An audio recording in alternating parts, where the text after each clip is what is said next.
పాత రికార్డులు చెరిపేస్తూ కొత్త రికార్డులు క్రియేట్ అయినప్పుడే క్రికెట్లో అసలైన మజా. ఇక రికార్డులు ఉన్నవి బ్రేక్ చేయడానికేనని కొందరు క్రికెటర్లు తరచూ నిరూపిస్తూ ఉంటారు. సరికొత్త రికార్డులు సృష్టిస్తూ కొందరు సంచలనాలు సృష్టిస్తూ ఉంటారు. ఇక అభిమానులు కూడా ఈ రికార్డ్స్ తెలుసుకోవడానికి ఎప్పటికప్పుడు ఆసక్తి చూపిస్తూ ఉంటారు కాబట్టి ఇవి వైరల్ అవుతూ ఉంటాయి. తాజాగా ఓ రికార్డు ప్రస్తుతం నెట్టింట హల్చల్ చేస్తుంది. ఏకంగా 41 ఏళ్ల అరుదైన రికార్డును బద్దలు కొట్టి లంక క్రికెటర్ చరిత్ర సృష్టించాడు. వివరాల్లోకి వెళితే శ్రీలంక, ఇంగ్లాండ్ జట్ల మధ్య జరుగుతున్న తొలి టెస్ట్ మ్యాచ్ లో ఈ సంచలనం చోటు చేసుకుంది. శ్రీలంక క్రికెటర్ మిలన్ రత్నాయక్ తన డెబ్యూ మ్యాచ్ లోనే ఈ అరుదైన ఫీట్ సాధించాడు. ఇంగ్లాండ్ తో జరుగుతున్న తొలి టెస్ట్ లో శ్రీలంక జట్టు ఫస్ట్ బ్యాటింగ్ దిగి 74 ఓవర్లలో 236 పరుగులు చేసి ఆలౌట్ అయింది.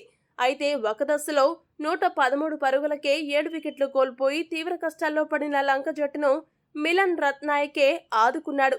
క్లిష్ట పరిస్థితుల్లో క్రీజులకు వచ్చిన డెబ్యూటెంట్ మిలన్ రత్నాయకే ధనంజయ డిసిల్వాతో జత కలిశాడు.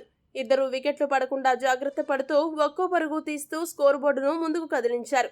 ఈ క్రమంలో రత్నాయకే అరుదైన రికార్డును నెలకొల్పాడు.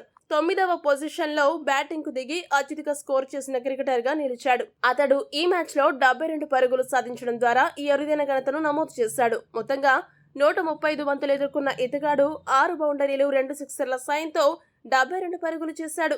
1983లో టీమిండియా ప్లేయర్ బల్విందర్ సింగ్ సంధు పాకిస్తాన్ మీద చేసిన 71 స్కోర్ రికార్డును మిలన్ ఇప్పుడు బ్రేక్ చేశాడు. అలా బల్విందర్ సింగ్ సంధు సాధించిన రికార్డు 41 ఏళ్ల తర్వాత బద్దలైంది. 9వ వికెట్ కు అత్యధిక పరుగులు చేసిన బ్యాటర్ గా నిలిచిన మిలన్ రత్నాయకే అరంగేట్ర మ్యాచ్ లోనే ఈ ఘనత సాధించిన తొలి క్రికెటర్ గా చరిత్ర పుటల్లోకి ఎక్కాడు. ఈ వీడియో కనుక మీకు నచ్చినట్టయితే లైక్, షేర్, కామెంట్ చేయండి. మరిన్ని స్పోర్ట్స్ అప్డేట్స్ కోసం మా ఛానల్ ను సబ్స్క్రైబ్ చేసుకోండి.